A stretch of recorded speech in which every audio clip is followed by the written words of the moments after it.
basket. Oh, there you go. You almost just ended the broadcast. Well, because it was weird. I did this thing where the video wouldn't play automatically, and then it doesn't. Now I noticed if I turn that off, because you know how when I drop the video in to start the intro, it automatically starts playing. Yeah. Which is annoying, because I have to stop it and then roll back.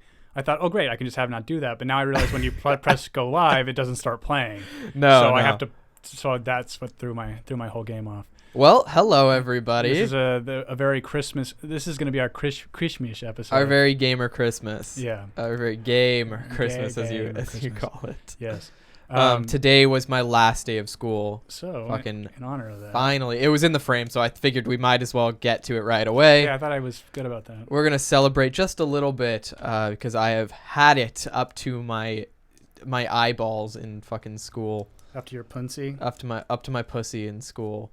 It has just been the most atrocious semester of my life, and now it's over.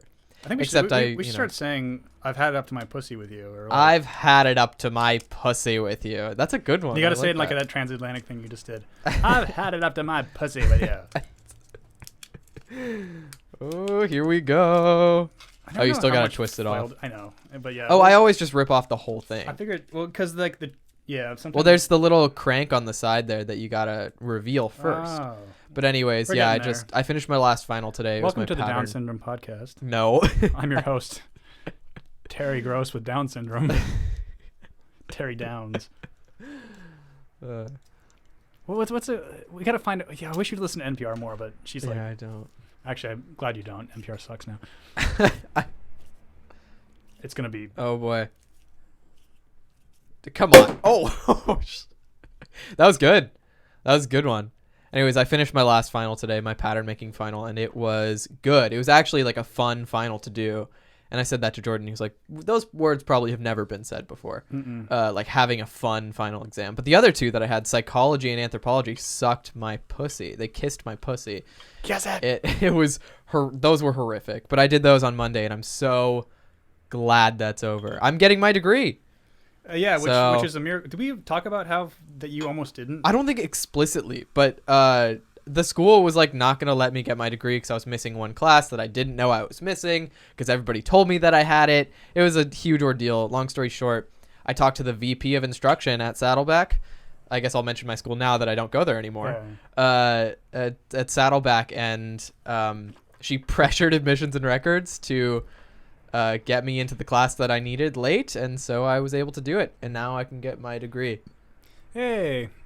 Oh no, Perry. You didn't pass the statistics class. I am so thankful I never have to do any kind of math again because I passed my AP stat exam in high school.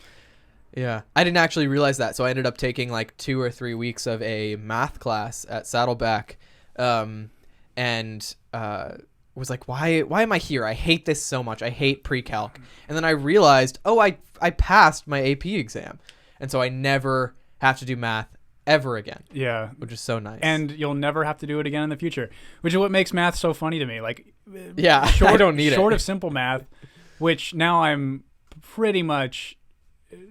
I'm useless. And I'm Look, I know how to measure. I'm sure you do too. I can use a ruler. I know how to measure an angle. Well, for instance, the other day, because you're apartment hunting, and you gave me the amount more square footage of your room, and you did that calculation really quickly, and I knew instantly I couldn't do this. I couldn't have done that calculation. Well, I would have Googled square footage calculator, found the thing that did the equation for me. Well, when you think about it, so I currently live in a 10 by 10 room. I'd be moving into a 12 by 12 room. That's 100 square feet versus 144 square feet. I get 44 extra square feet. It was just that I would, just to show you how baseline and how stupid I am at math. You had superpowers. How quickly you got to that conclusion. That's how dumb I am. Oh, you're not dumb. So yeah, you're just a little slow. Well. My mom tells me I'm very smart. You're very special. So we have Baby Yoda here in the corner in his little Christmas hat. For a few reasons. We won't be doing one next Wednesday because it's Christmas. Yeah, we're gonna take the week off. Yeah, and then we'll come back with a bang because kind of like these last few have just been sort of freeform because there's literally nothing. There are things that the TV are telling us should be interesting, but they're just not. Right. at all.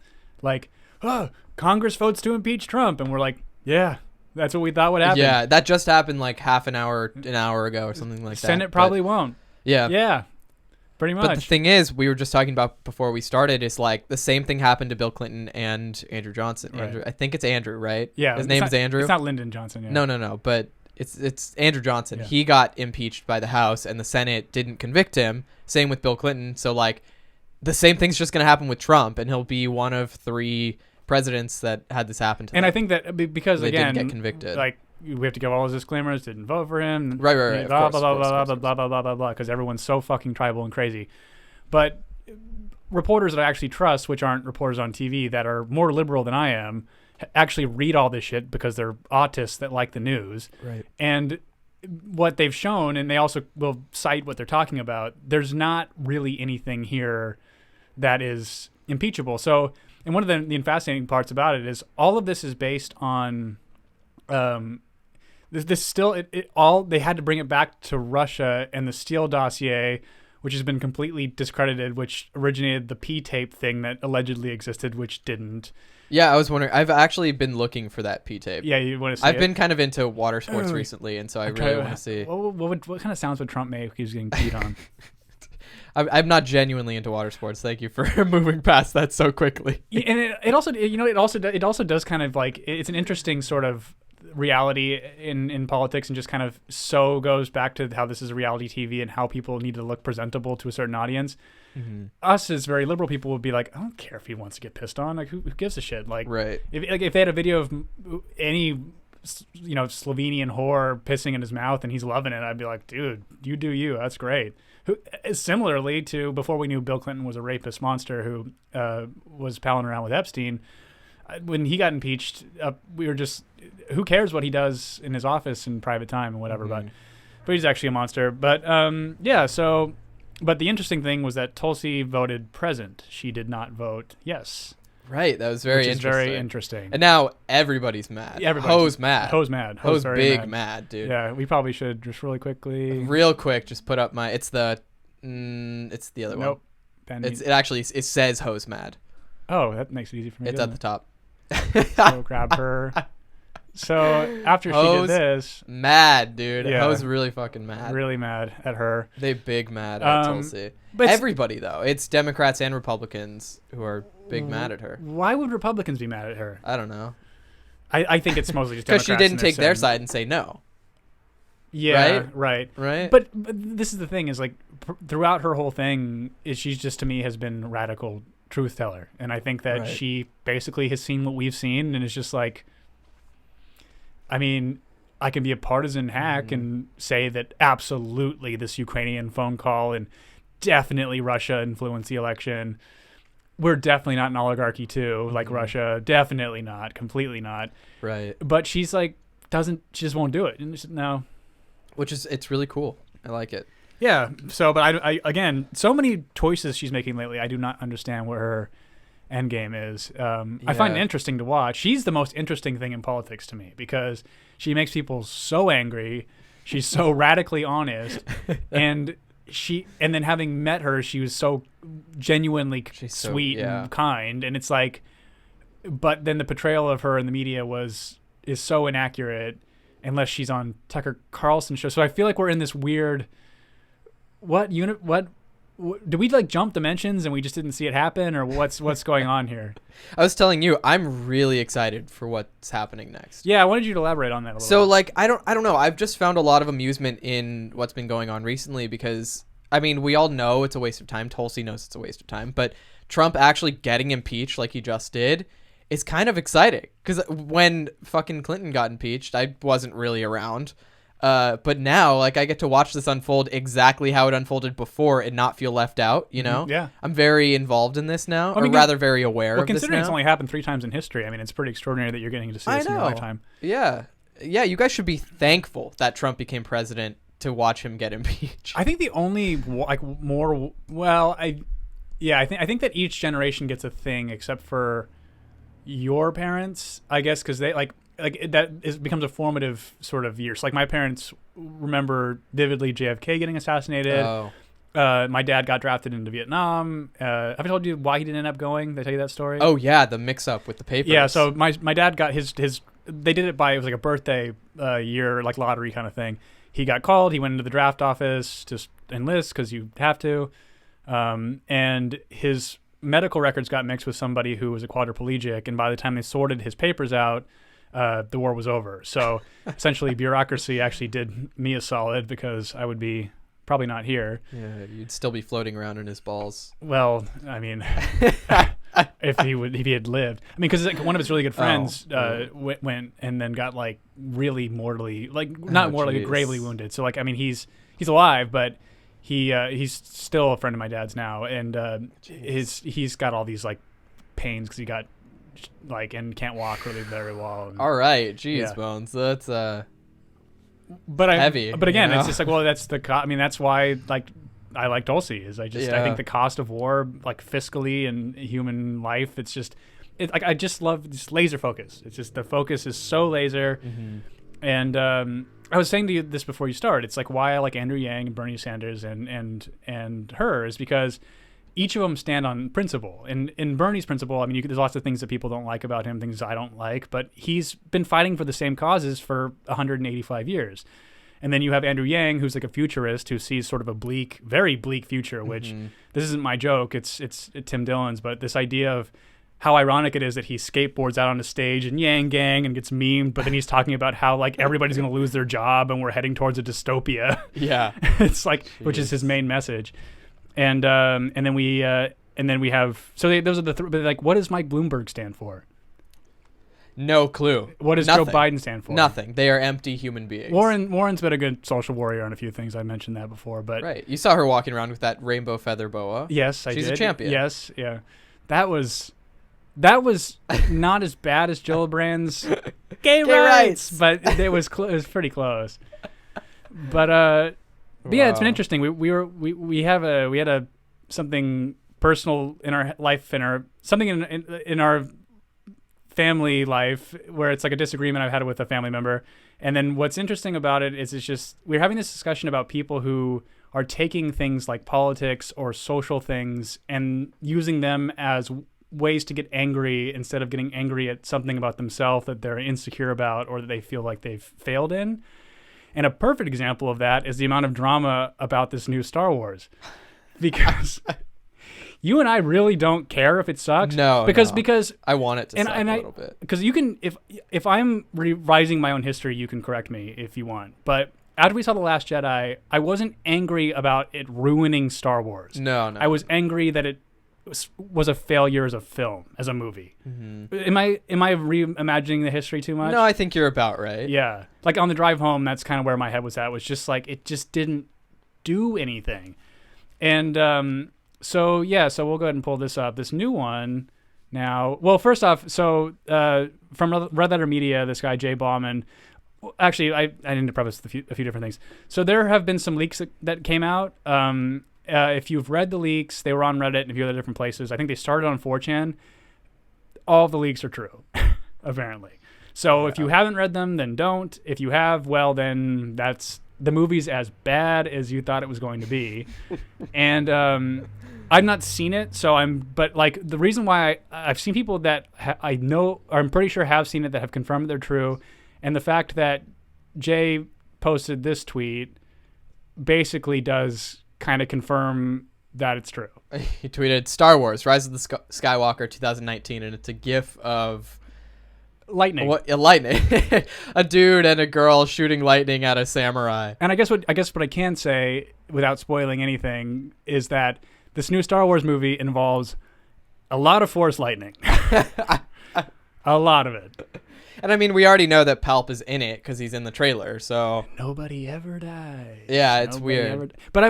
But it's so funny because I was talking to Neon Oni about this. It's like that people are going to go hate watch it, and then make their YouTube video about how angry they are. People are going to go and love it because they can't. The people that are still defending The Last Jedi as a movie and still calling us sexist because we didn't think it was good or whatever, they'll go and love it, of course.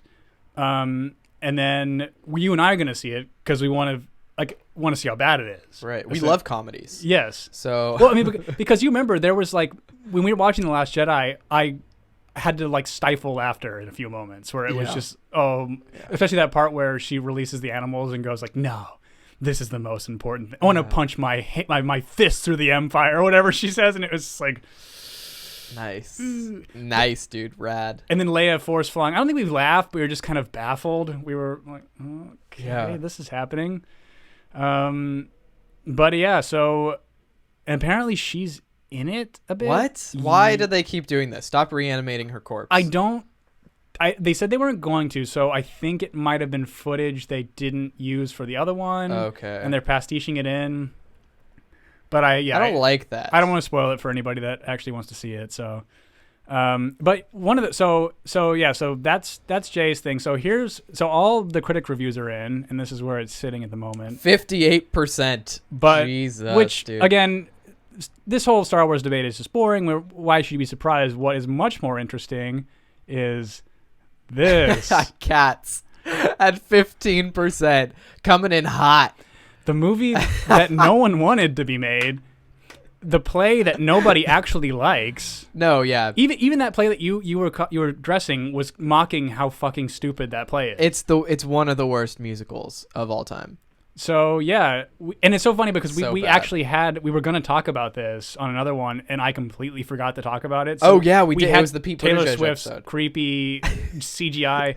And what I don't understand about these movies is like they must have screen tested this and been like, oh, this is what people want. This is what people want, but how did they get that? How did they get this far? I have no clue. I don't know. It's so bad and so embarrassing. Yes. And I can't believe that episode I went through the trouble of magic wanding around Taylor Swift's stupid cat ears to put her in the thumbnail, and we didn't even talk about her. I'm so sorry. Yeah, I'm really disappointed in us. That happened. I'm trying to get better about that because I think that if I open a tab concerning that thing, it reminds me to do it. Right. Of but course. we've also tried to explain away all of my lack of ability to multitask. But yeah, so it's just so funny. It's like, again, this goes back to the idea of how people, all of the stuff that's going on in your life that is too difficult to now. So we were just watching a clip from another movie that was kind of set in like 1950s era where everyone just pretended nobody had problems. Mm-hmm. And then now everyone catastrophizes all their problems, but they project it onto things that don't force them to actually fix anything about themselves. So, everybody our age is going through financial insecurity, or maybe like your relationship is kind of on the rocks, or how expensive your rent is, which is kind of financial insecurity again, or like your family's probably all addicted to Oxycontin. These are all like realities, but you turn it into a simpler thing because it's too hard to look at these macro things for what they are, and then it's, well, the Star Wars movie is bad, or it's like, it's just, this doesn't matter. Star Wars was a cultural phenomenon, but because they made it in 1977, it's like they're not really well written movies. They're samurai movies in space, but we've now come to revere them, and it just, there's like this kind of, I've noticed it with Gen X and millennials. I can't get a read on Gen Z as much, but there's just this very infantilized, I don't know if it's like they talk about the award generation where you the participation trophy kind of thing, but nobody seems to be willing to take stock of, okay, how much of my own participation is in, to use Jordan Peterson's thing, clean your room. Like, how much of that is your responsibility for how much chaos you feel inside? Like, how much of that can you fix on your own? And if you really thought about it and you were honest, which most people aren't, it's most of it. Like this thing with your class, that was not your fault. But I fixed it. But you fixed it. Like, immediately. Right. And now that you did, and you, like, because you were not sure about doing it, and I think I was pushing you to, like, just, I think you knew, like, I think I pushed you because you knew you wanted to just get this degree, right? Mm-hmm. And now that it's over, it was hell, but now that it's over, aren't you glad you did it? Oh, yeah. Yeah. Yeah. But again, it was hard. Yeah, when I found out that I wasn't going to get my degree, or that I was in the position to not get it, in 72 hours I turned it around, because, I did take some responsibility for the problem where I didn't have the class and I just believed what counselors told me instead of looking into it myself. And I found a class I could join.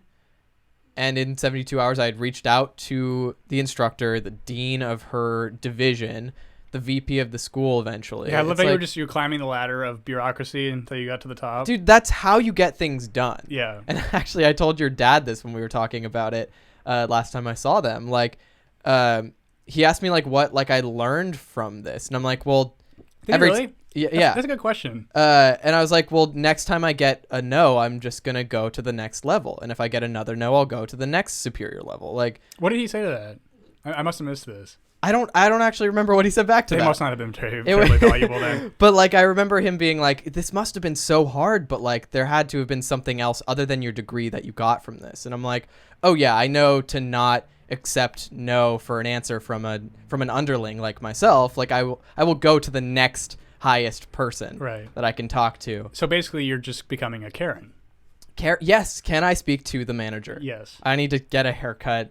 I need to do the high-low haircut. Yeah, it's like a porcupine kind of. Yeah. You got bangs in the front and then a in the back. Yeah. So it's a little bit of party in the front. But yeah, it is sort of like, can I speak to your manager, but in a more like the professional way. Like my career rests, or not necessarily my career, but my education and my life goals rest on this singular decision made by somebody in an office who gets paid a shit amount, like a crazy amount of money for doing absolutely nothing. I was offended by that person telling me no, because they are at like the lowest of like the low person on the ladder, and that's not like a jab at them. It's just where they are. Their job is literally to not do what they did to you. They're supposed to take care of the students, right? That's their only job. That's their only job, and they weren't taking care of me. They just said no without any explanation. Yep. So, and that's to me adding a class that I needed to add to get my degree. And so yeah, I just went to the next highest person and I got it done. Very nice. And that's what I've learned. Yes. Well, good. I think it's a good lesson to learn. It is. Fight for what's yours. I'm not going to accept no for an answer. So Sean, except in like social relations, if somebody doesn't want to be my friend, that's fine. Oh yeah, no, that one. Shit. But like I said, professional career things, like I will not. If I think that something is stupid, I'm not going to accept it. This made me think of something. You've talked a little bit about having to do other people's emotional labor for them. Oh yes, yeah. How do you feel about that? So I've done a lot of emotional labor in my life, my own, which is completely my responsibility. Yes. And a lot of other people's, just because as like a gay person, you sort of attract that. Isn't that interesting? Yeah. Yeah. And that's actually a thought I just had. I didn't actually think about this before. And I think that because I've expressed that version before, which I think is my way too verbose version of it, is how both genders are honest with you. I've already said this whole thing before, but being a gay man is a very interesting existence. But this does happen a lot because it's like so many people, like, because I think more so than a lesbian, and I could be reaching with this thought, but like if someone is confused about their sexuality, for instance, it's their gay man friend. Yeah. And like because I've been out of the closet since I was 13, I mean, like all the people I've either dated or like been with in high school, they were in the closet still figuring it out. And so I was the only person who seemed like he had his shit together. So they would come to me for the labor that they weren't willing to do. And not saying that like them asking me questions about coming out is labor, but it's more like, I don't want to figure this out. I don't want to tell you how to come out to your parents. I don't want to do that for you. I don't want to help you with it because that's your journey. Yeah, I broke off a relationship for that reason.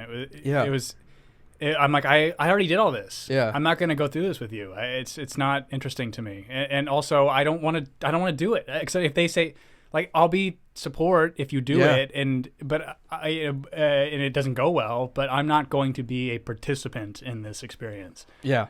I already had my own. Yes. I don't need another. No. You can sort it out, and when you're good to go, like, I'll be here to support you, and when you're good to go, we will leave this closet. I will help you out of the closet. Yeah. I'll grab your hand, but I won't push you from behind, you know. You have to step out first. I can't do that for you. There are so many people that I interact with, and this is a conversation that you and I have a lot, but I figure maybe some people will find it valuable. But this idea of how many people just seem to be stuck in really not taking stock of what they're bringing to the table to the people around them. And it seems like the sad part is the more that you're figuring that out, you or I or whatever, or and it seems like it's just sort of to me, it's like the natural progression of getting older and wisdom. Also having done so much weird, crazy shit in my lifetime, that was a lot of it bad, and then learning from that or whatever, and trying to turn these bad experiences into something useful. How many people you interact that are nearly your same age and are so stuck at like step 2, but they're smart, they're not dumb people, Right. but it's like there's something that can't really be quantified by intelligence. It sort of is this other thing that I can't really find a word for. I guess like woo-woo people would call it spirituality. I don't really know what it is exactly. But just like a lot of times it's why politics are never like a catastrophe to me. I find it to be entertaining, but that's pretty much all it should be to most people, because at the end of the day, their decisions are just going to affect you. It's not going to affect them. They're not working for you. They don't care about you. They really don't. And like some of them, like, 4 do. You know, I think Yang and Bernie and Tulsi care, but they're, you know, Bernie, we'll see, and Tulsi and Yang won't win anything. But I do like that their ideas have grabbed a bunch of people, and I wish Tulsi's grabbed on more. And you know, the intelligence agencies won't let that happen. But again, it's like that's the thing I was talking to you about, is like people focus on Trump or on Obama or what. It's like no. Like billionaires and the intelligence agencies they control these people. This is way beyond the scope of this figurehead you put in, who's basically an actor as a leader of the country. It's not really much more than that. And they can leverage, I think, if they play ball with the intelligence agencies, they can leverage it into, you know, how Obama's worth hundreds of millions of dollars now that he left, because he played ball with them. Or I think that, you know, Trump's playing ball now, but like I think that he kicked the hornet's nest right when he got in, and now a lot of this shit has to do with him pissing off the CIA. How are we going to tie this back into the emotional labor that we started on? How people are just projecting their shit into that kind of stuff and not thinking about something larger. Got it. There we go. We're back. But like and thank you. And the ultimate like my point of that whole ramble was that like you can't stop these billionaires, and you can. It's like those things, you know, these things, but there's just not anything you can do. So then you get to choose how you feel about it. Yeah. And some days it's like, ugh, like especially when you learn about child trafficking, all this kind of stuff, it's like, oh God. But at the same time, it's like, well, I don't know. You just try to do your best to interact with the people around you in the best way possible. But right. But like, yeah, the tension of everybody feeling as if they're more tribal in one way or the other, it's going to make them feel more whole as a person, because they're sort of searching for an identity, I guess, because they're massively insecure about who they are as people. I guess the real goal should be to find a whole identity within yourself rather than other people. Ideally, right? So I think that's kind of where it comes in. You have to do a lot of introspection and your own emotional labor. And when you start to rely on other people, it's also something tribal, you know? And other people can help you figure things out about yourself, but they shouldn't be your whole identity. Other people should not define who you are. You should. Yep. You know. All right. This isn't very funny. Well, let's do a fun little activity that I set up for us. Sean set up an activity for me. So let me close this. Yeah. Oh, well, there's a... Oh, yeah. No, we can close it. Yeah, take care of that. So this is up on the screen now. We have there's 6 pictures of girls who are like young pop stars or pop culture icons who all have very dark hair and dark eyes. And Jordan, I want you to do your best to name at least 3 of them. Because you were expressing to me that you had trouble discerning any young pop stars or pop culture icons who have this coloring. Okay, so this one, this is going to be a little easier than I thought. Oh, really? Well, I know the top left is a Jenner. I don't know which one, though. Okay. Is the bottom right a Jenner, too? Yes. Yeah, you got those 2 right. Which is which?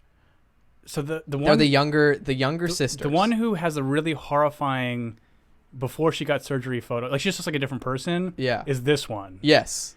So this is Kylie. Yes, you got it right. Okay. Ding, ding, ding. So this is Kendall. That is Kendall. Good job. You got This 2 is out of Selena 6. Gomez. Okay, that's 3. Because Can you go for 6? Because of Moonface, and then also the lupus stuff going on here. This is Demi Lovato. Okay, you're doing good. You're Because doing I hate her. I have no idea. She looks like my friend Erin, but I don't have any idea who good. You this don't is. know who that is. I don't. And then I don't have any idea who this is. You don't. Okay, so wait. I actually think I might know who this is. But You don't know who- she changed her hair. you don't know who top middle is or bottom middle is. No. Can you make a guess on bottom middle? I think it might be Halsey. It's Halsey. Ew. What happened to? Why didn't she just really lean into her whole biracial thing? Because now she just looks like I don't know. a white girl. Yeah, and then do you have any idea who the top middle might be? She looks exactly like my friend Erin.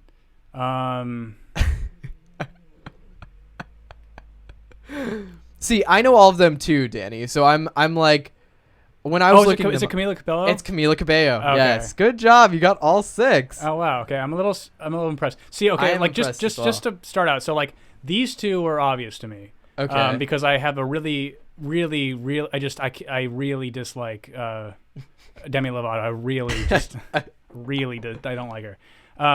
Selena Gomez, because she just looks so. She's got a very specific look, so I can tell her face. But yeah, these two, I knew this was a Jenner, and then this one I only know this Jenner because the bottom right Jenner. I might know my mouse isn't probably. She's starting to look like Big Ange. Dude. When she is 40, she will be the new Big Ange. Just- Yeah, can you pull her? I should have put her in the panel of 6 photos. I should have just put Big Ange in there. Yeah. I really should have just put Big Ange in there and made it 7. I could have done 7 or 8. Yeah. Yeah, she's gonna end up looking like Big Ange one day. Yeah, I'm all Diamonds. I'm all about Big Ange. Me too. She's a gay icon. But yeah, so this you would have maybe like you could have still gone celebrity, but I think because like I told you that it would be hard. So do you want to know the only way I can tell the two Jenner sisters apart? Yes, do it. Because Kyle Dunnigan, the comedian, did a face swap with this one with the old face that she had, and then like it resurfaces like as a ghost of like, oh no, Kylie, we found your old face, and it's and that's the only way that I know. But so if she wasn't actually in this, I would not have known which one this was. Wow, maybe I should have made it harder for you then. Yeah, and then But it's so hard to think of like celebrities with this coloring. Young celebrities with this coloring is hard. is it really? I thought that'd be kind of like a popular look for them right now. These 6 were. I got to 5 and I was like, this is tough, dude. You know what you can actually do is like you could. We can do another version of this. We'll do a round 2 of this, where you just pick girl celebrities that are massively popular, and then just see if I can figure out who the fuck they are. Doesn't really matter what they look like. Without telling you what they look like. No. I mean, you can pull up pictures of them, but I just to see if I actually know who they are.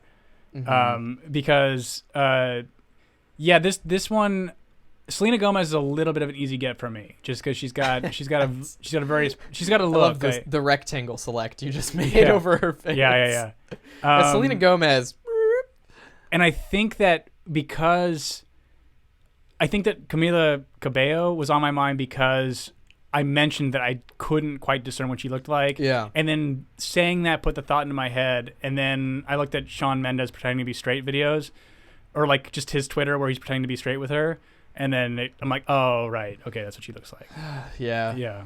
So, well, you did a good job. I'm really proud of you. Hey, thank you. Yeah, that was impressive. But again, I had a little bit of a cheat code. It's like with the Jenner sisters because it's because Kyle Dunnigan did a thing on them. So great job. Well, I have another activity for us we can do later. Do you really? Yeah, it's a Christmas activity. Oh, I don't really have much to talk about, so you can. Do you want to do it go ahead and now? roll into it. Yeah, Okay. Do you want some more bubbly? Yeah, I'll take some more. I'm not even like halfway done with mine, but you can just, I don't know, fill her up. So this activity, I will wait till you're done pouring. Is it part of how I don't think Kwanzaa exists? No. Oh, that's something we can talk about. Yeah. Before we even get started in the game, I'll tell you how the game works, so that we can, move into this topic kind of freely. I want to go on Google. I think think I just gave myself too much. Sorry, I just killed the bottle. That's okay. Let's see, how many people worldwide celebrate Kwanzaa? There we go. 28 million. That's nobody. This was in 2006. Still. Okay, so when was Kwanzaa? Is this like an old thing, or is this like a new thing that Americans made? Kwanzaa is a week-long annual celebration held in the United States and other nations of the African diaspora in the Americas to honor African heritage and African American culture. It is observed December 26th to January 1st, culminating a gift-giving and feast. Kwanzaa has 7 core principles. Do you want to try to say that? Nguzo Saba. Thank you. It was created by this person and was first celebrated in 1966. It's brand new. It is brand new. It's a brand new thing. That is incredible. So it's like Scientology. It's not real. For the purpose of this game, I was looking up holiday recipes, and I'll tell you more about that in a little bit. Okay. And one of the holidays I looked up was Kwanzaa recipes. Mm-hmm. And I said to you, when I was looking them up, I expected like traditional African meals, like when we went to Little Ethiopia and we went to Meals by Gannett, which is my favorite ethnic food. We have to go back there. I really want to eat there again. I was expecting stuff like that. But in looking that up, I went to allrecipes.com and all of the recipes were just Southern soul food. There was like shrimp and grits. There was cornbread, collard greens. I was like, wait a minute. Yeah. I thought Kwanzaa was like a historic African I don't know why I knew holiday. that it was new. I think because it was part of like the civil rights movement. It's sort of, we need to kind of get back to our roots situation, and so there's sort of this that so they wear the traditional dress and stuff, so it would give you the illusion that it would have. But as you've said, I have several black friends and grew up in black areas, and never once did I ever meet anybody that celebrates Kwanzaa. Yeah, I've never known a single person to celebrate it, and it's probably because only 28 million people celebrate it, and that's worldwide, not in the U.S. That's worldwide. So, do you want to get started on this game? Let's do it. Okay, so I got this game from another podcast I listened to, the Jenna and Julian podcast. Mm-hmm. It's Jenna Marbles, and I still really love her. I think she's one of the most genuine creators. You said that as if I have an issue with her. I really don't. No, I know you do. I know you hate her. Oh, okay. So I'm just kidding. I'm not trying to think. Did I say I hate her? No. She seems pretty inoffensive. She has a reputation of being like old YouTube, which is also associated with like cringiness and like Tyler Oakley and whatever. That's somebody I hate. She's not really associated with him at all because she's been around longer than everybody. Really, just a quick side note. Has he been canceled? because I went on his Instagram because like he's all buff now, which is kind of intriguing, and he has 5.5 million followers, but things don't really get in excess of 10,000 likes on them. No, he hasn't been canceled. No, he just became irrelevant, which is tragic. Like, that's almost his whole livelihood. Yeah, it was the Hillary Clinton video. Yeah, he did that video and then he kept being political. And stop it. That was the downfall of his channel. God, imagine like that. I mean, that's why we started this whole podcast in the first place, was to be two gay people that did not really care about being gay people. Mm-hmm. It just is kind of incidental. And so obviously we cover when gay people are acting like fools. But, God, he sucks. Anyway, continue. I'm sorry. Jenna Marbles. I really like her, and she makes really funny videos. Very wholesome videos. She's a Virgo. So yeah, I mean, strong Virgo energy. It just makes sense. So I get along with her. She's dating an Aries, which is psychopathy on her that's part, not good. And a tornado on his. So, but I still really like her, and I have for like 12 years now, or maybe 10 years. I don't know how long she's been on YouTube, but they did this game on their podcast, and it's basically just guess the recipe, but they did a holiday edition, and I kind of wanted to do the same. Okay. So, I will be reading you a list of ingredients from the recipe, and you'll have to guess what the recipe is. Oh, this will be fun. Okay, cool. I only have 3, so it's not going to take forever. Okay. But we'll start easy. So the first one. Here are the ingredients for the first one. Pineapple, raisins, apricots, dates, and cherries. Oh, it's ambrosia. No. Okay, keep going then. Crystallized ginger. Okay. Rum, butter, sugar, salt, cinnamon, allspice, nutmeg, baking powder, and flour. Jesus, that's a lot of shit going on. Okay. One more time? All right. So all these fruits. Pineapple. This is like a known dessert, though, right? It is. It is a known dessert. Okay. And I'm starting easy, like I said. Pineapple, raisins, apricots, dates, cherries, crystallized ginger. Or all those fruits, crystallized ginger, rum, butter, sugar, salt, cinnamon, nutmeg, baking powder, and flour. If you guys know what it is, type it in the comments. But don't look, Jordan. Yeah, no, I won't. It's probably not something you've ever eaten. Yeah, I'm not. But it's very well known. Well, like, it sounds gross. You're like, onto something. Really gross. You're onto something. It's notoriously gross. People like it, though. Hardly anybody likes it. Candy corn? I mean, with all those fruits? Yeah, but I like, okay. But it's a pie. Is it like... It's not necessarily a pie. It is a baked good. Is it like a fruitcake? It's a fruitcake. Okay. Yeah, I kind of, that's kind of like an older, like, that's like an old joke. Like, kind of like, I know. I hate meatloaf, even though meatloaf's good, but like, I love meatloaf. Like, fruitcake is kind of, yeah. Where you would give a fruitcake to somebody if you didn't like them as a Christmas gift. Yeah. I'm not sure which one I should do next. I'm a little embarrassed that was so hard.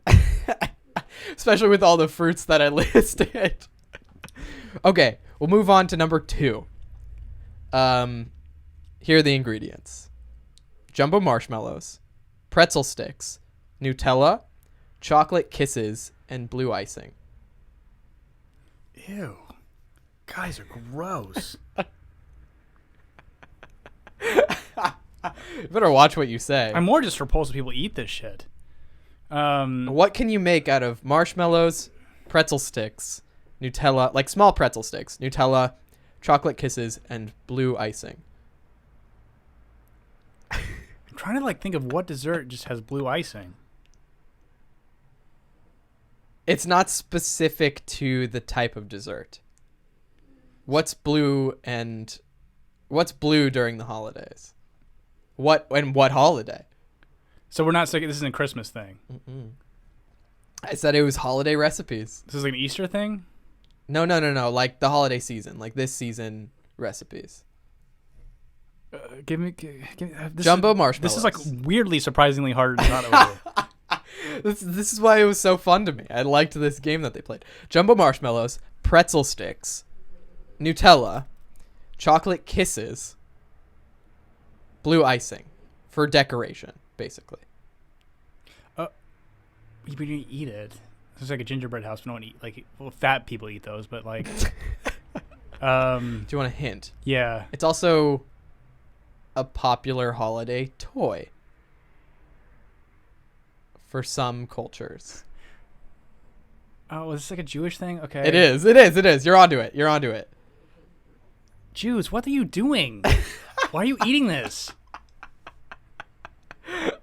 Does it have like a Jewish name? Yes. Oh, I'm not gonna. But it's a that. name you know. The only thing I can think of right now is like challah, which is bread. No, it's a name you definitely know. You play a game. Dreidel? Yes, it's a candy dreidel. Ew. So actually, if you want to look it up, it's a pretzel stick stuck into a marshmallow. Yeah, it's a pretzel stick stuck into a marshmallow, and it's DRE. Yeah. DREI. It was that first recipe. That one. Yes, that one that you're hovering over. That is what I'm talking about. You use the Nutella to adhere the chocolate kiss to the marshmallow. You stick a pretzel into the marshmallow, and then you put the blue icing on it to symbolize the numbers. Okay, it's less repugnant. Because I'm trying to let me explain what I was picturing. I was picturing layers of these things. So I hate sweet savory unless it's like honey and brie is like the one thing that I'll do. But so what I was picturing was like, okay, let's see ingredients again. So it was jumbo marshmallows. So that's layer 1. Pretzel sticks. No, pretzel sticks was that's how I'm picturing it. It's like the crust. That was the crust. That's how I was picturing it. I was picturing bars. So then okay. Jumbo marshmallows. So that would have been layer 2. Melted on top of that. Nutella. Covering that. Chocolate kisses. On top of the blue icing. Yeah, blue icing. Yeah. Yeah, which sounds like repulsive. But this is creative. I mean, I guess. I love it. I don't know, Jews, get your act together. You can just eat the whole thing in one bite. All right. Right? Okay. So this last one To be a Jew on Christmas is another definite holiday recipe. okay. You need a whole chicken, eggs, evaporated milk, salt and pepper, garlic and onion powder, and vegetable oil. The condensed milk is throwing me off. Remember the holidays season. Many different holidays. So we got a whole chicken, got eggs, evaporated milk, salt and pepper, garlic and onion powder, and vegetable oil. Okay, is the vegetable oil used for a process in making this? It is. So we're going to fry it. Yes. Okay. Well, you're already onto it. It's fried chicken. It's fried. Louisiana fried chicken. For Kwanzaa. For Kwanzaa. It was under the allrecipes.com Wait, but there's list of Kwanzaa recipes. But there is an unusual item in that. What are the ingredients again? Evaporated milk, right? Why? Well, It's part of the batter. you have to read the rest. Okay, a whole chicken. No. But do you have how you make it? Because No. Because why would you use? That sounds. Have you Look it up. Look it up. Oh, so it's not. It sounds. It's just evaporated milk. It's not sweetened condensed milk. It's evaporated milk. So what are the ingredients? One more time. Okay, you need a whole chicken, obviously. Right. You cut it up into many pieces. Yes. Eggs, evaporated milk, salt and pepper, garlic and onion powder, vegetable oil. No flour. Or cornflakes. There was no flour on the recipe.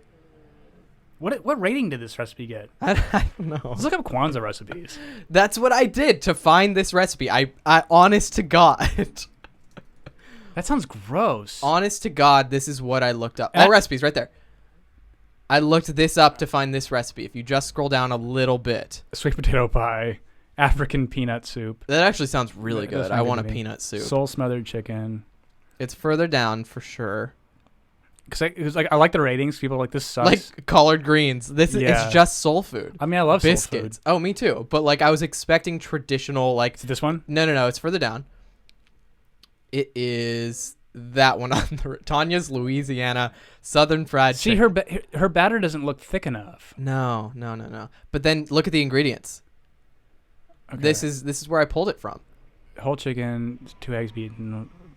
Oh, I did miss the Yeah, that's a really important part of this. Sorry, Because I did miss the Because flour. I do understand the evaporated milk because you would combine it with the flour, or a lot of black folks, they use cornflakes, which is actually kind of a brilliant idea. If you mix both, Yeah. you use if you do like 2.5 cups of all-purpose flour, but you use cornflakes instead, it like makes it extra crispy. It's a really good move. Ooh, that sounds delicious. Not sweetened, obviously. I'm sorry I missed the flour. I've That's a never pretty fried chicken crucial myself. part. 'Cause Okay. yeah. Well, fine. I guess you win that one. But yeah, this is interesting to me that Kwanzaa recipes just are soul food. Yeah. I mean, this is how I discovered that it's not like an ancient African holiday. I love how like everyone's like trying to name drop themselves. Chef John, Chef John. Zimbabwean chicken and vegetables. Well, That sounds. that does sound good. It's probably like an African paprikash, right? Yeah, let's find out. Olive oil, onion, vegetable stock, butter, diced tomatoes, red pepper flakes. Oh, that'll give me the fucking poops. 1 cup finely chopped cabbage, sweet potato, chopped carrot, chopped turnip, okra. Chicken. It needs something. It needs more. It is missing, Some things. Paprika. It's missing paprika. It would, yeah. 1 cup chopped cooked chicken or to taste. What is it? A cup add or more. more, yeah. Yeah. Well, I mean, I think maybe we should just celebrate Kwanzaa this year. I'm a little. Because their recipes are fucking dope, dude. I've got to say, because black folks give white people a lot of shit about not spicing their things enough. Like, that's like a big thing in the black community of how we like I know. bland mayonnaise, whatever. This is bullshit. I think this is clearly written by a white man who wants to celebrate Kwanzaa. Yeah, let's figure out Oh, no, it's by Mary. Well, but how do you know? Okay, let's find out more about Mary. Oh, no. What do you think is she? Oh, no. Look at her profile She's picture. black. Oh, okay. Wait, no, that's someone that follows her is black. Oh, my gosh. What is this thing? That's just food a food art. I have to admit though, this is a really wholesome thing to just put recipes and all recipes for people to make. I've I used like them it. quite a bit for things like that's like Me too, I found me too. my the ropa vieja I made for you on all recipes. Oh, that's sweet. Yeah, and a lot of like my kind of slow cooking obsession has been because of all recipes. Yeah, but I mean, like, look at all this This looks delicious good, okay. food, dude. Because We should make some Dora We had Darawat. The problem with making Ethiopian food is that I forgot what the name of the bread is. Oh, but it's like Injera. that. Injera is injera. really hard to make. It takes like days. Yeah. But yeah, so I don't know. Kwanzaa. Well, good job with both of those games. Hey, thank you. I'm really proud of you. I'm very proud of you for making those games for me. I had a lot of fun compiling those. Is Danny a friend of yours? I am not sure. I don't recognize the YouTube name, Oh. but I probably would recognize the Instagram name Instagram name. because I posted about it on Instagram. Oh yes. So hi, Danny. Thank you for coming. Yeah, I think this is kind of a light one. I don't let people It in is a here. light one. I'm not very like fired up about anything. No, me neither. I think I'm ready for the neither. holiday season. Yeah. What do you plan on doing? Just family, I guess. Me too. The day of, I have to DJ on New Year's Eve. Dude, I have a million. You have to DJ on New Year's Eve? Yeah, I told you that. Oh, sorry. I don't know why my brain thought New Year's Eve was Christmas Eve. Excuse me. Yeah, you did tell me that. But yeah, so I have so many family things to go to, and I'm just already exhausted. Mm-hmm. I have so much to do right now. I haven't even gotten everybody gifts yet, and we're 1 week away, less than a week away when I have to give gifts. And it's my dad's birthday too. Yeah, I have. It's so much. I have dude. 3. Oh, it's Jarrett's is New Year's Eve. Oh, My brother. Fuck. But yeah. But yeah. So I'm trying to figure out. Yeah, there's like 3 people. I don't know what the fuck. I'm probably gonna go to 4th Street and just That's a good cutesy idea. gift. I wanna go do that as well, and maybe in the next few days I can come back up. Yeah. Maybe we could do that. Yeah. Do you think because Christmas is Wednesday? Do you think Monday is gonna be like a psycho day of people like out there getting last minute things? Oh yes. See, that's what I want to avoid. Are they only open Monday through Friday? Well, I have to work all weekend. Oh, so I that's can't true. do anything. That's true. Yeah, I know. I still need to do so much Christmas shopping. I have literally 2 people done, and that's it. And I have to give gifts to like 7 because they got me gifts, and I wish they didn't.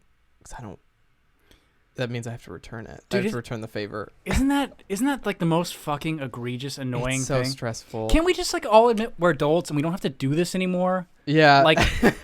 Like, although I'm not like I don't want to do that just yet because I do like when I get like a cash gift, you know, because I'm 22. but your older adult people in your life do that. Yeah. Where it's like I have the means to give you this.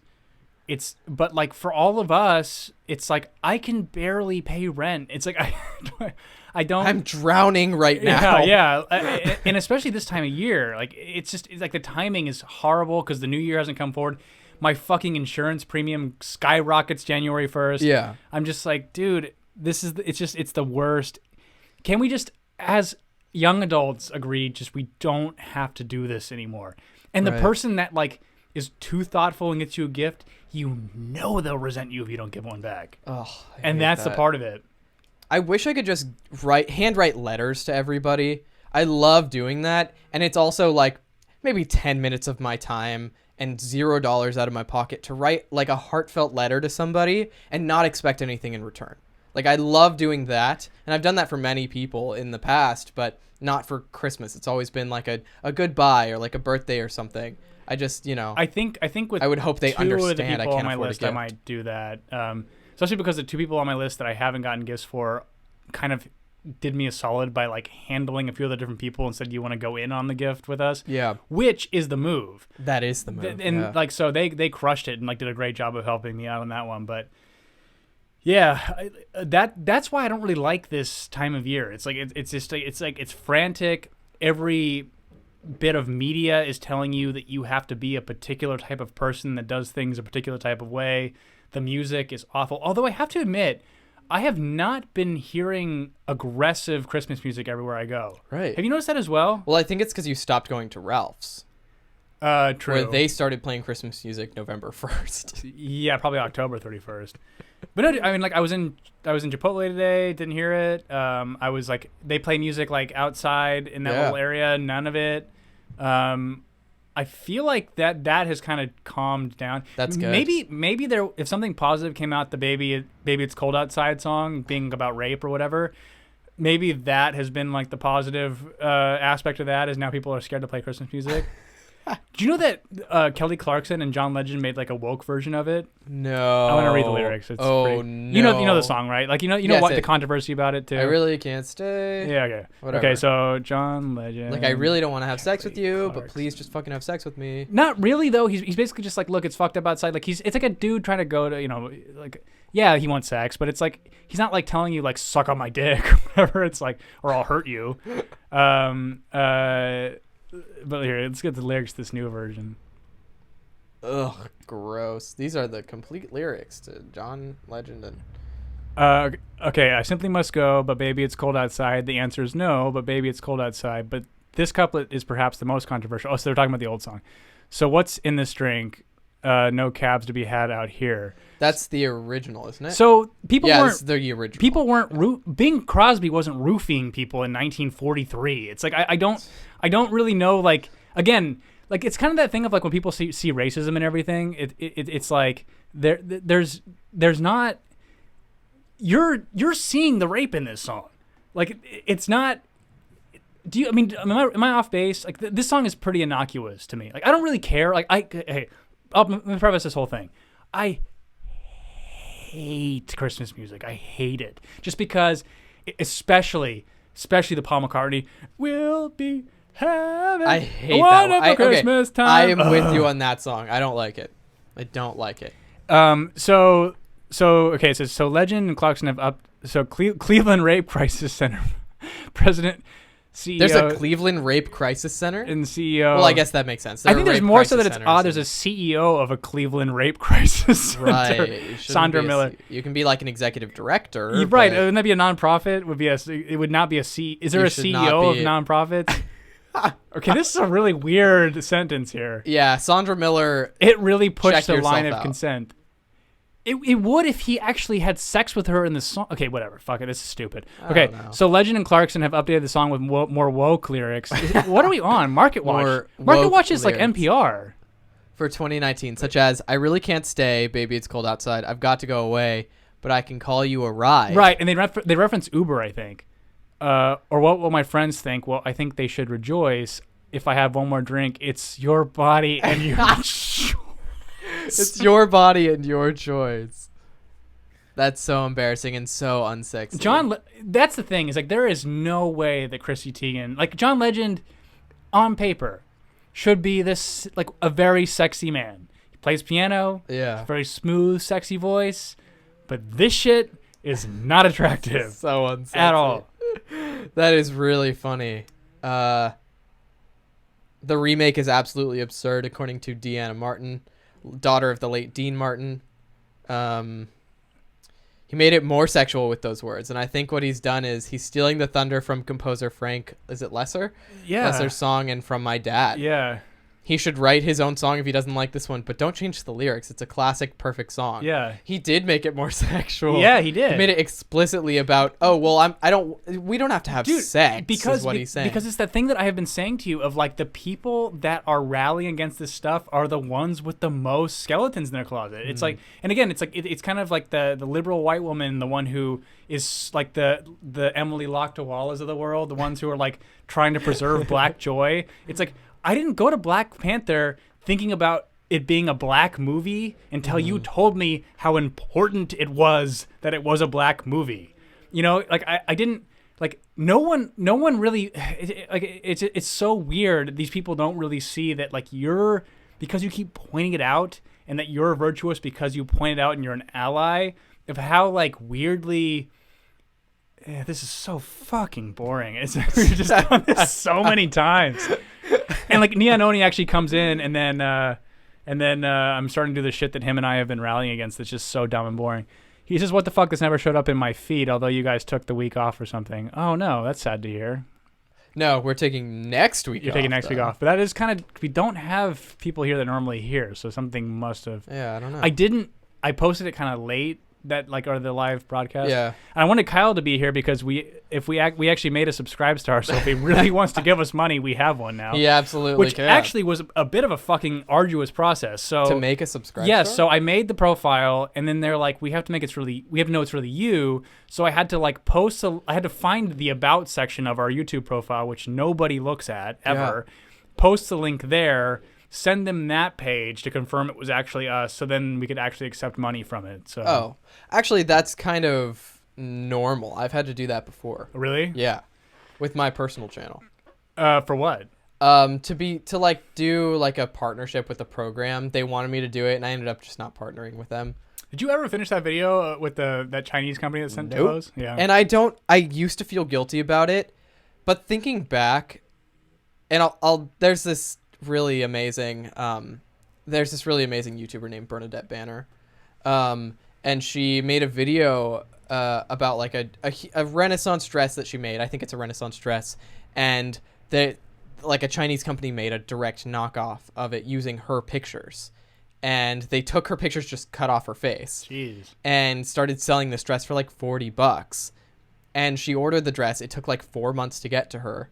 And she got the dress, reviewed it, and then at the end she was like, really the problem is we should stop promoting these companies because the demand for them is high and that they're able to keep going because people keep ordering. I mean, if you hadn't done this.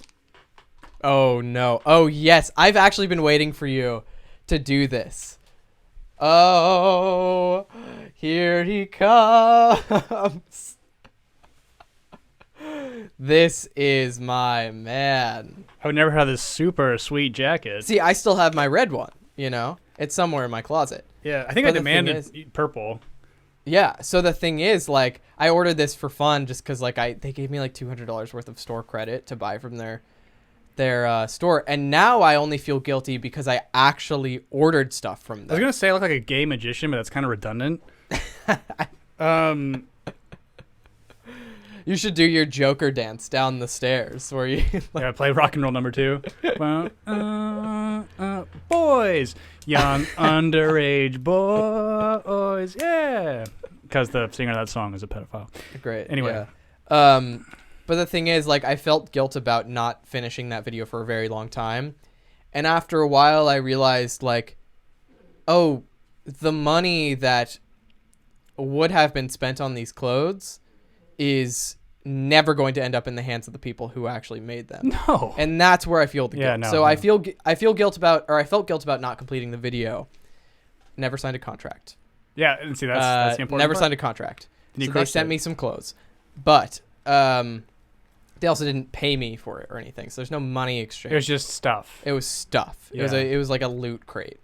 And when we were making it, it kind of felt like... It was weird. It was weird. It was weird, and I was not myself because I felt like I had to overreact at the product so that we didn't really care about. So that I could, yeah, exactly. So that I could create a relationship with this brand who cares nothing about me or the employees. that they Yeah, have. no, that makes sense to me. So- See, I'm bummed that Nianoni got in here late because we talked about Jewish foods and how they're ridiculous, which he would have been interested in. We also talked about how Kwanzaa's not real. And we don't think that anybody that celebrates Kwanzaa is actually a real... We think it's an imaginary holiday that doesn't really exist. He would have loved this content. Yeah, it would have been really good. We wish you were here, but you'll just have to rewatch. Jordan just came one step closer to becoming Dude, Steve Harvey. If I could get that New Year's Eve thing he was wearing... oh, the big puffy white... Yeah. Dude, I demand that I have this. Oh, yeah. Here Big it is. marshmallow boy. Yeah, this was the best thing that he ever did with his career. And then I love the memes that came because this is like such a fun meme day because then this happened. Oh my god. Amazing. Dude, those I remember when we were at your parents' house for that New Year's. yeah, and we were like because Like, it, what the fuck? He because looks it, like a marshmallow. we were cycling between that and then Anderson Cooper and Don Lemon like sucking each other off and Oh yeah. that was so because they fired Kathy Griffin that year for holding up the severed head of Donald Trump, which Whatever. Get over it. yeah, Cowards. who cares? Who cares? Number one, number two, you're not that morally outraged. Number three, she's retarded and she hates him. It's like that's what she does. What did you expect? What'd you know? expect?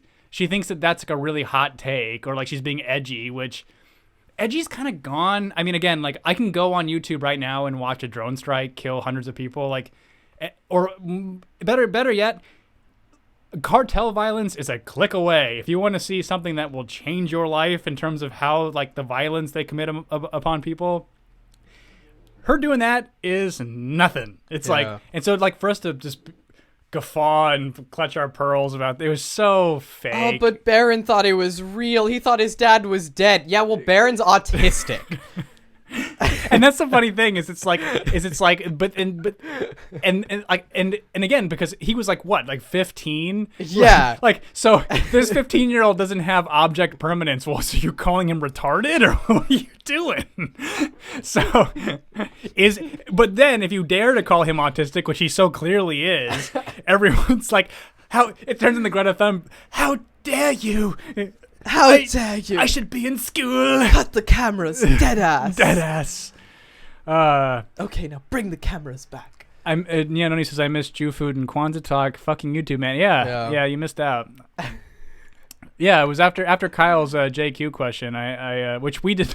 We had no we're good clue people, what so we that don't know meant. what that meant, but now we know. And Don't even think about making a joke about it. Yeah, no, I don't really have one, to be honest. Good. But Israel controls the world. But, No. I won't let you do this. Epstein Not on our podcast. Epstein was a Mossad asset. Okay, well, the A thing joint is, CIA Mossad asset. there you go. Yeah. There you go. We were working with the Jews. Okay, it's not news. I mean, Trump has been sucking dicks all over the place these days, so exactly. I wouldn't be surprised, Oh, it's so good. It's the best too. You know what's so funny is or not funny, but like this reporter I was listening to that dug into the Epstein stuff really hard. She's been called anti-Semitic because she linked him to Mossad, and she made the best point, and I figure it's worth saying that after I say all that shit. Is she said that why would the Israeli people identify with the Mossad? Like the Mossad is obviously not a reflection of the Israeli people. Mm-hmm. Similarly, as how much is the CIA a reflection of the American populace? Right. It's not at all. And so, there has been this weird thing though. Like, think what you will of Jeremy Corbyn or Bernie Sanders. It's like this anti-Semitic thing is getting fucking crazy, where everything is anti-Semitic. And again, like, I don't know. I find it very peculiar and very convenient when they want to use it. And it's like calling Adam Eli anti-Semitic, the guy we talked about dozens of episodes ago. I took my brain like a couple seconds. I know, me too. I was thinking of his last name. And you know what's so funny is because between Adam Eli and then Beardy Weirdo was Jacob Tobiah. Oh yeah. I wouldn't know about that unless I followed the Gaming Mentor account, which is the best Twitter follow. Gaming Mentor 101. Yes. Yeah. So you know what? We didn't do it on the last one, so we might as well. We want to dive into Gaming Mentors thing for a little bit, yeah, and then we can just probably end it. I don't know. End it there. We'll find a good one to end it on. So let's see here. Let me find gaming. Well, I mean, so this is. So I was drunk one night and I found this Twitter account that like just is the most woke. It's so woke that I can't figure out if this. But I mean, I do think we've talked about it before. This is a real person. Yeah. This doesn't look like a fake. Okay, so here's the top of it. Like, Gaming Mentor 101. Willow, 20, she, her, they, them. Lesbian, demigirl. Okay, what does that mean again? I really don't know what demigirl means. I guess it's just you're a girl when you feel like it. That doesn't have anything to do with demisexual? No. Okay. So demisexual is when you feel... When you only feel sexual towards somebody once you have an established emotional relationship with them. So being normal. Right. Yeah. You can't have sex with them until whatever. You can't? It's like you don't have sex with somebody until you are emotionally attached to them. So what ideally we should be doing as evolved humans. Okay. It needs a name, though. Let me finish her bio. I'm sorry. Yeah. It's passionate about video games, comic books, cartoons, and horror. Hashtag actually autistic. Hashtag feminist for life. And I am of the belief that this is a satire Twitter account. You think it is? I think it's satire. I don't. I really don't. Okay, so this is the pin tweet. Pin tweet is, so I think I'm a demigirl. I feel really comfortable with the label, and I really feel like that it's me, you know? I used to be too scared to identify as such, but with transphobia more on the rise, I want to stand up to that by being who I am. Okay, so when you were 20, did you think you were gay? Me? Or did you know? When I was 20? Yeah. I've been gay since 13. Right. So yeah, so I knew. Okay. That's kind of my point. Okay. Sorry, I didn't know where you were going with that. No, I wasn't being shitty. They came out tonally shitty, but I actually didn't mean it that way. I was just like, let's move on. So let's just go ahead. Let's read some of these tweets. This is a retweet by Celia. I talk about body shaming all the time on this website, and no one seems to have a problem with it. But the second I center fat shaming and fat phobia, my mentions go wild with people telling me all shaming is bad, and it's wildly fucking depressing and so fucking telling.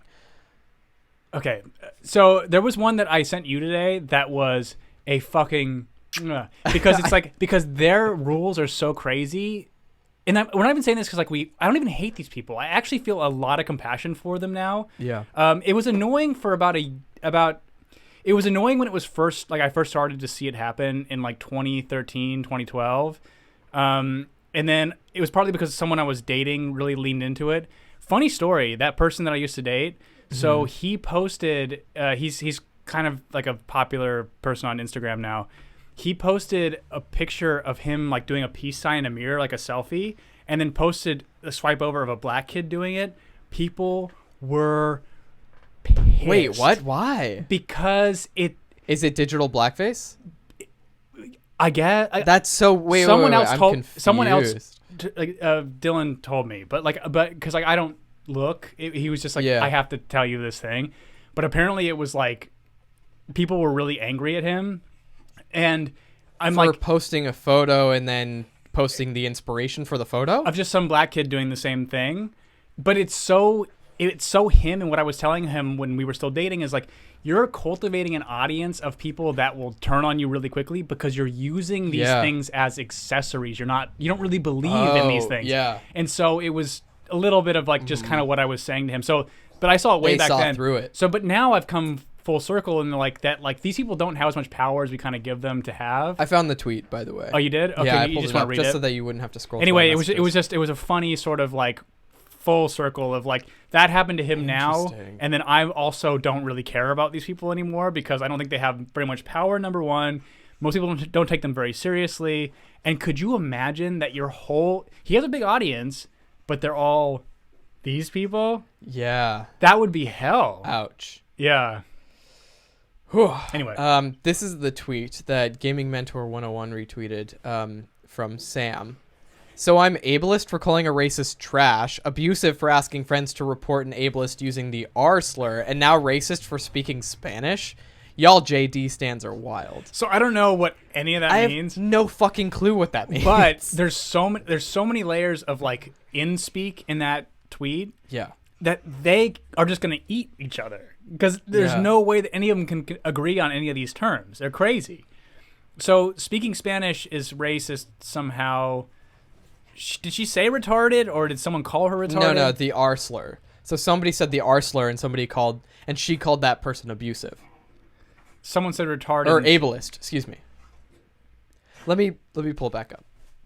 She said somebody called her ableist for calling a racist trash. So trash is somehow an ableist term, is what Sam is saying. She said she got called abusive for asking her friends. Trash is ableist? Yes, because trash is useless. And when you're useless, that means you are not equally abled, right? Is that what I'm talking about? Is that what she's talking about? Yeah. Yeah, well, ableist is now the new way of saying that you're discriminating against handicapped people, which you're not allowed to use that term anymore now, right? Handicap? That's not right anymore. Well, damn, I have like a letter to write to every municipal, like every local government to change the names of handicap spots to... Disabled's not right, but handicapped's okay. Oh, no, differently abled is the correct term. I mean that. Oh, okay. I'm sorry that you're such a boomer that you can't catch up to all these new terms. But I'm not even bothered. But I'm trying to like understand a lot, like so differently, because that doesn't really, dude. If I were fucking super disabled, I would want that like that's mine. That's my label. Yeah. You don't get to. But that's the thing too. Is like so many of these people that gaming mentor retweets are not like Crypt Daddy, who is hilarious. Crypt Daddy on He's Twitter great, yeah. is super disabled. I mean, Yeah. and like I would only do this gesture and look really disabled if he found it funny, because he makes fun of it all the time. Like, because he's somebody who gets it. Like, look, this sucks, but let's like make the best of like the little amount of time I may have left on this earth. And so, you know, it's true. Okay, Trump. Yeah. All right. Yeah. All right. That thing. That was bad. That's kind of inexcusable. Do you really think he did that on purpose? I really don't. I think he was just emulating the dude, and not okay. But there were people who compiled clips of him doing that with anybody he thought was just like stupid, like for a period of time. And obviously, when he got in trouble for it, he wouldn't do it anymore. Yeah. But I really don't think that he's that evil, that he would like.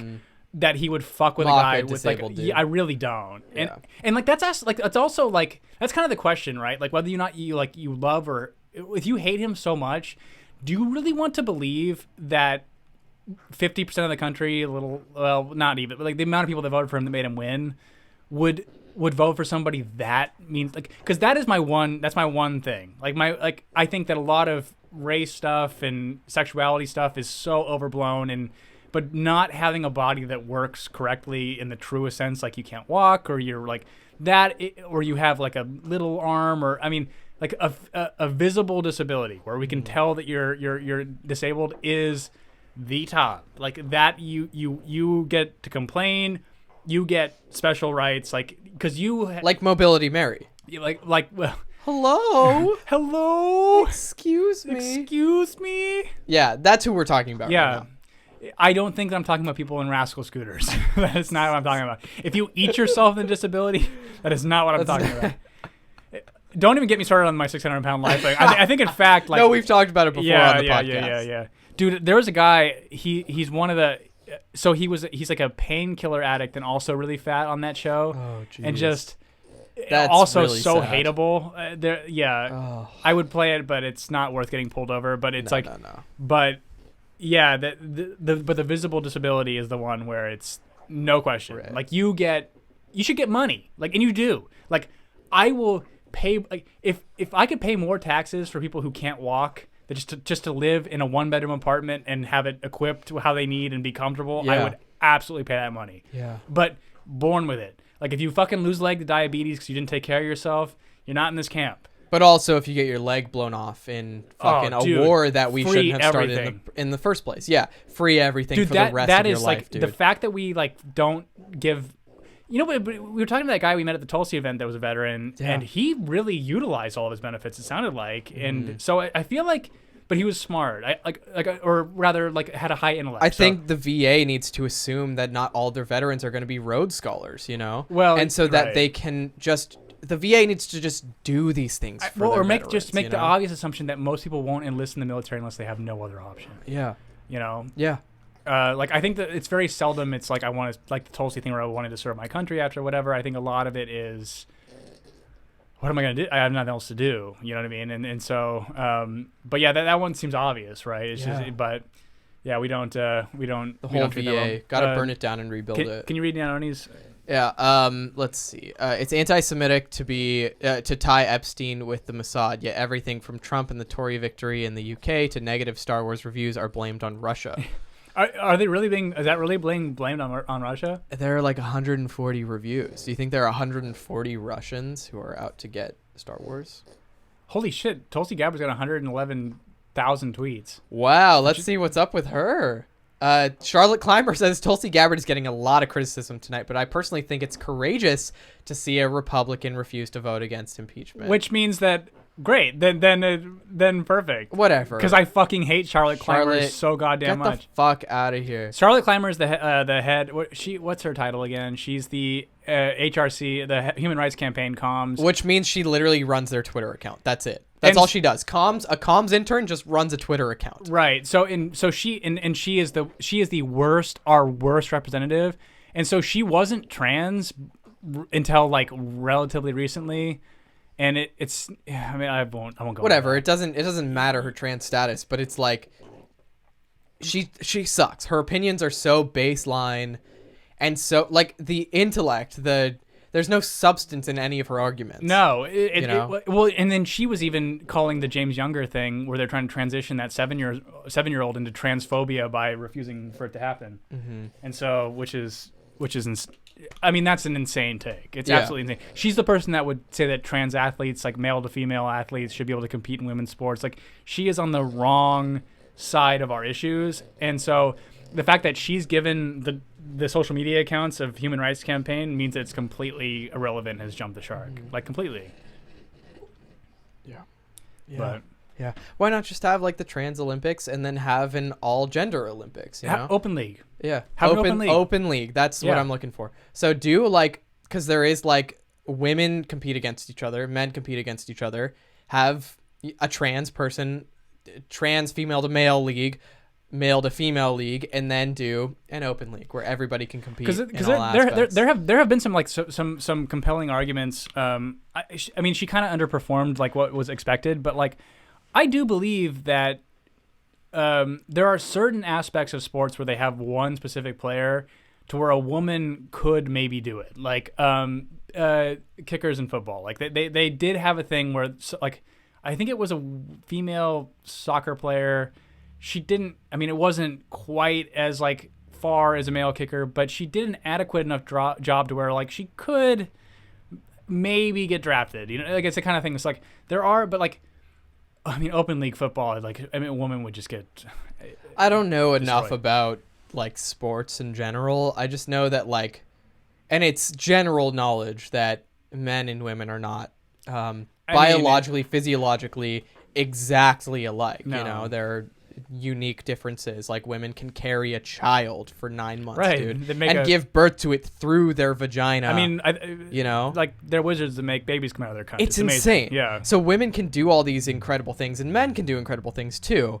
But the difference is, it's like obviously men cannot carry a baby. No. Like we're not built like that. But now, so obviously we're not equal. Not all men have. Not all women have periods. Or what is that like line they keep saying? It's like I don't know. But Shu actually had a funny like take on this, or like a funny argument with somebody on Twitter about it. That like somebody tweeted, or some company tweeted like, trans men can still get their periods, and they repeated it like 3 times in a row. Dude, what is that with that? Hey, hang on. It's true. Trans men get their periods. And she was they're like biologically female, yeah. Yes, and Shu said that exact thing, and somebody was arguing with her in the comments, and it's like, no. And a Republican was arguing with her in the comments, or what, a conservative. Really? So weird, right? And so like she was like, we see this the same way. It's like trans men can still get their periods, but they identify as men. Right. That's totally fine. They can get their periods. And like the conservative person, and I'm recounting a Twitter argument, which is so stupid, but like I don't know why people even do that. Like why they engage. Like yeah, I don't know. I mean, you know, like I had to mock that gay that was still a Hillary supporter. Like sometimes I'll have a moment where I'm like, I just have to do this, but can you read his next comment? Yeah, men can carry children too, and then throw them at their enemies on the battlefield. His one before that too, as well. Yeah, there was a campaign to blame Russian bots on the bad Last Jedi reviews and tweets. I do remember jumped that. On the bandwagon. Yeah, I remember that. Yeah, I do remember that too. And you know what's so funny is like when this new movie was coming out, there was a lot of a push to like try to pretend as if Last Jedi was a good movie. Yeah. And you know, you weren't here earlier, and like this is we're not doing an episode on Christmas, so that's why we're going along and just kind of rambling and doing whatever. Christmas content. We did, yes, yeah. It was actually pretty fun. We should do more games. Okay, I'll think about that. I'll be the game director. Yes, yeah. You know, I'll be Shigeru Miyamoto of the Fruit Basket podcast. That's a big standard to live up to. But what was I saying? I don't know. I was thinking about Japanese game developers. The Last Jedi, Russia. We're talking about like I think the new Star Wars, and how we were just saying that like we didn't hate the Last Jedi as because it was like ruining the Star Wars franchise, and I feel like it's worth repeating for him because he wasn't here, and since we only have 4 people watching tonight, because it was a failure as a film. That's what pissed me off the most. like just from a writing, pacing, directing standpoint. And Ryan Johnson is a great director. Like Looper is a fucking great movie. Did I make you watch that or not? No. It's a fucking really good movie. It's a good sci-fi movie. Did I make you watch that? Did I strap you down and tape your eyelids open to watch that? I do think it's odd sometimes that I like have all these like this like repertoire of, I love films and movies. I love them so much. I love physical entertainment. And so like I can watch. I think it's weird to like. I think that we're different in that you can play a video game 1,000 times and I can watch a movie 1,000 times. Dude, I mean, for you, like I feel like you have a lot of resets, like a lot of mental resets that happen within movies. Yeah. So like you watch a movie and you're back to where you were before. Yeah, you know? yeah. Which is like a weird one because like if I watch Goonies, I get really depressed, so I can't watch that movie. Yeah, which so I don't there, know why. but like the original Star Wars trilogy, you watch that over and over again. Good nostalgia, yeah. It feels good. Yeah. I have video games that are like that. Like Wind Waker is one of those. Sonic Adventure 2 Battle is one of those. I have that if I play if I play Ocarina of Time. Yeah, because I hear the hey, and it kind of like just those sounds and things like that. It's good. It's a good game, and I know I've expressed my my sadness with like the actual like not my sadness, but you know my discontent with the game just because Ocarina isn't a perfect game. It's a good game. You're gonna love Nano's next comment. The guy who says that Sonic Adventure is better than Ocarina of Time wants to be the podcast Shigeru Miyamoto. The audacity. It's so funny that we just got his ass. It's so funny that we were just talking about that and your comment just reached us. Listen, I won't say that it's better. I know that Sonic Adventure 2 Battle is a shit game. It's fucking a piece of garbage, but it is also like a cult classic. It's like when you watch the Iron Giant. Iron Giant is a cult classic. But it was never people didn't go see it, but it's not. It is a perfect film. Okay, but Sonic Adventure 2 Battle is nostalgically a perfect game. The Room is more kind of what you're thinking of. Like, okay, it's a piece of shit, but it's a cult classic because it's so bad. Yes. The thing is, like, with Ocarina of Time, and I'm not an expert on the game, I've played through it once, it's not a perfect game because the struggles that Nintendo went through to go from 2D to 3D. It was like an impossible landscape. But, okay, and I think that you feel this because you didn't play it in real time. So like when it came out, it didn't feel. It felt still. It didn't feel weird. It felt I will like succeed on that. We were learning something new that was kind of happening during this time period of like this new tech. Dude, when I did I tell you the story of when I first saw when I first heard that this console had come out? So my uncle was like a not blood uncle, so it doesn't really matter. But he was like a big wig in Las Vegas. So he worked at Nintendo. He worked at Nintendo. No, he was a CFO of Mandalay Bay when they sold it to MGM. So he made fucking just buckets of money.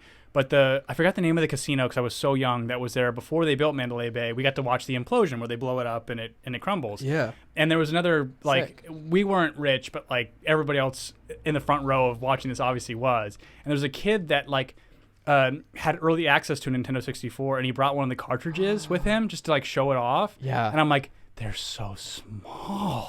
I was like so amazed at like that they were. I mean, they're only about like maybe 2/3 of the size of a Super Nintendo cartridge. But I was like, oh my god, how did they get them so small? This is crazy. Yeah. And then we saw it in 3D. We're like, holy fuck, dude. Yeah. And so like, I mean, you have to kind of think of it from that. I am not mindset. Discounting that perspective at all. Yeah. I think it was a massive, massive feat, but it doesn't live up anymore. You know. And that's fair. It's not supposed to live up. It was made in what, the 90s? It would have been. The game came out in the 90s? I think it was a launch title, so it would have been like 97, 98. Yeah. And then 2001, the GameCube came out, which was still like. Okay, that would have been before that then. I will I will admit that the GameCube was not a perfect console, but the game and the games that came out on it on release were also not perfect. Smash was good, very good. So Smash Melee was an amazing game. Yeah. But the thing is, like, the move from 2D to 3D was not an immediate shift. I had a GameCube, but I don't remember like the games I actually had for other than Smash. I don't remember anything else I played on it. I had almost any game. You could name any popular Nintendo game or even Sega or whatever. I had. I think our interest in games is a little different. Like I like. Maybe I like a little darkness because I remember I had a PS2 at the time as well. which I saved up to buy, and then I bought Metal Gear Solid 2, which my parents would have been very upset about because they were super Christian at the time. And that game was really violent and very sexual. But like that, the storyline of Metal Gear Solid 2 is so dark and fucked up. I remember like playing it. I was in 7th grade, and being like, there would be like twists in the story, and you're like, shit, I shouldn't be holy playing this. shit! No. It was just like, it was mind blowing that they had written this cinematic thing into a video game. It was it was so mind blowing, and like I didn't really know that video games could do that. Because I hadn't played the original one. It was a little bit before my like time, and also like we were pretty poor, so like the idea of video game consoles was so excessive, you know. Like, and also I was the young, like I told you guys, I was like the youngest child, so like my parents they'd buy Jackson things when he was younger, my oldest brother, because he was the first and it was new.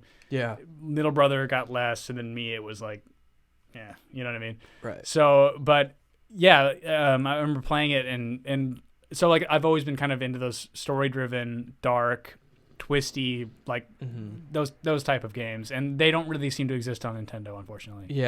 I totally get that, and I'm gonna say, like, no offense at all, like I really don't mean that. Like I'm not trying to say that Ocarina of Time is a bad game, and I've said this before on the podcast. I don't believe it's a bad game. I'm just saying that like the shift from 2D to 3D was very, very rocky. And Nintendo released a game that I personally don't think was perfected in the way that Nintendo games like to be, you know? And so, in the like the coming 6 months... Did you really quickly, did you play the Mario launch game for N64? Yes, I've played it. Because that had issues with, like...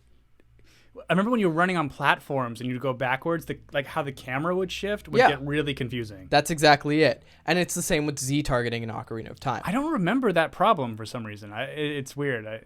Yeah. I mean, but the thing is, 6 months later, they rushed out a new game called Majora's Mask, which is a great game. Don't get me wrong. It's really fucking hard. But because that mechanic of you have to reset the day every day, so that makes it hard. Yeah. It's stressful and it's hard. But the thing is, they didn't correct any of the mistakes that they had in Ocarina in Majora's Mask, and I thought that was a really big lost opportunity. So I think that the problem is that there have been 2 perfect Zelda games, which is Link to the Past, and then Breath of the Wild. Yeah, those are the 2 just flawless, perfect. I think Ocarina of Time is just, it's a little bit, but I think that like. But there really hasn't been a Zelda game released that is not good. No, I agree. Yeah. But Sonic, there have been... Oh, there have... Okay. Many. So, like, if you look at the history of Sonic games, dude, maybe, like, 3 or 4 out of the, I don't know how many, like, 25 games they've released that are in the Sonic franchise have been good. And I was lucky enough to be able to play some...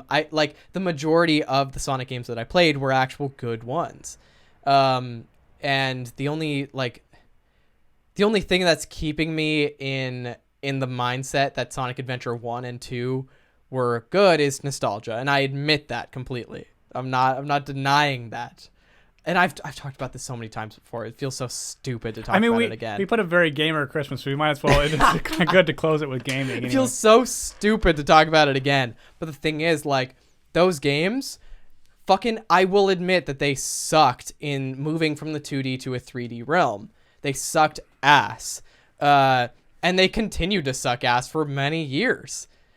I'm just happy that they were consistent, you know? In their suckage? In their suckage, you know? I'm happy that they were consistent because I spent hours and hours in those games and I never noticed it. I don't know. I have no idea why I think those games are amazing. Other than nostalgia. Like, if I could provide you with another reason, I would, but I really can't. Well, you have Luigi's Mansion on Switch, which rules. It does rule. I wish I had brought it tonight, but I'll bring it some other time. It rules. It's a good game. I think that probably does. I know, we've got an hour and a half. Which is it's like one of our longest ones.